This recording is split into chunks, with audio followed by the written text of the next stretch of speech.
If you were thrown the ultimate challenge and the decision between life and death lay within your hands, what do you think you would choose? I would like to say that the obvious answer for the majority of us would be life. But what happens if in this particular situation, even if you chose life, you're not guaranteed to live for much longer, and whatever moments you had living would be filled with potential pain and fear and suffering? It was during a solo attempt of the Amazon River when I had to face this challenging question. I was attempting to navigate the Amazon River from its source to the sea in a bid to promote an individual take action towards the many environmental issues faced by our natural world. 2 months into the adventure took a turn for worse, and it became a moment-by-moment struggle to survive as I journeyed wounded through the jungle seeking rescue and safety. I was shot 4 times with a shotgun. You guys can see me, right? Feels like I'm back in the Amazon. Keep the lights on.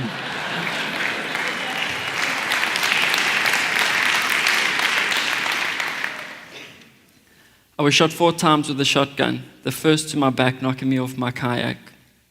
Twice more to the head and face as I swam to shore, and once more when I eventually reached the riverbank.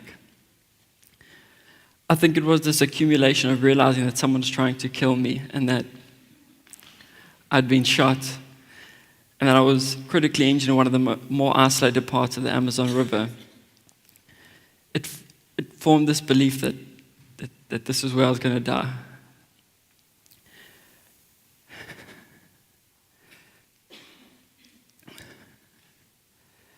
As I started to accept that this was the end, I remember feeling this intense euphoria, like a literal high above all highs. And to put it into perspective, once I'd reached hospital, they administered morphine, and the high I received while I sat on that riverbank expecting that I was going to die quadrupled that of the morphine.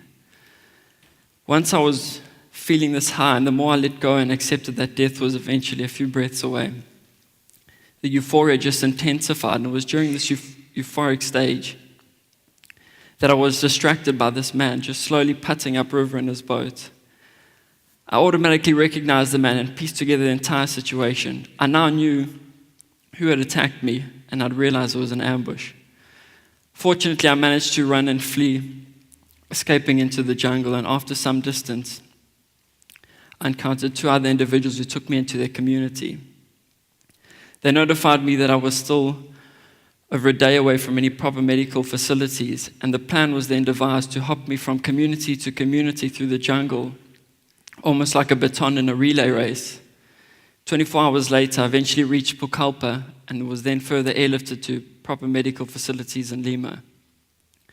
I was diagnosed with severe internal bleeding, punctures to the lung, the carotid artery, the windpipe, and the heart. And to this day, as I stand here sharing my story, I still have a shot lodged within the septum of my heart, perfectly placed, like the seed of an apple in its core.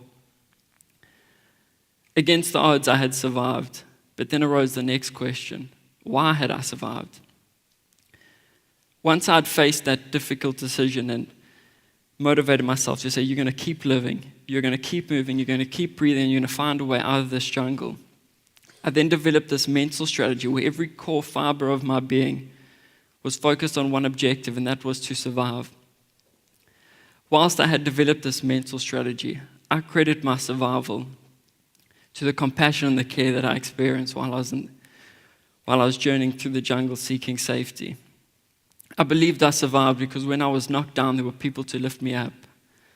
I remember this old lady who came and she started washing the dried blood and mud off my body. It was those men who transported me tirelessly through the jungle. There was this other individual who came and he put his hand on my chest and he just sang this soft song or prayer as though I was his brother. And there was this other lady who came and she rubbed my back like you do to burp a baby when I was coughing up a lot of blood. But it was these small acts of compassion and kindness that gave me hope to want to apply that mental strategy. And there was this great power and compassion that I hadn't fully realized, but I emerged out of that jungle without anger, without a need for revenge or or justice. And I credit that to that power of compassion. It had completely shifted my perspective, and I had seen so much good in such a short period that it easily trumped the seemingly negative and cruel aspects of that attack. I don't know why I was shot, and I don't know why life decided to throw me that challenge.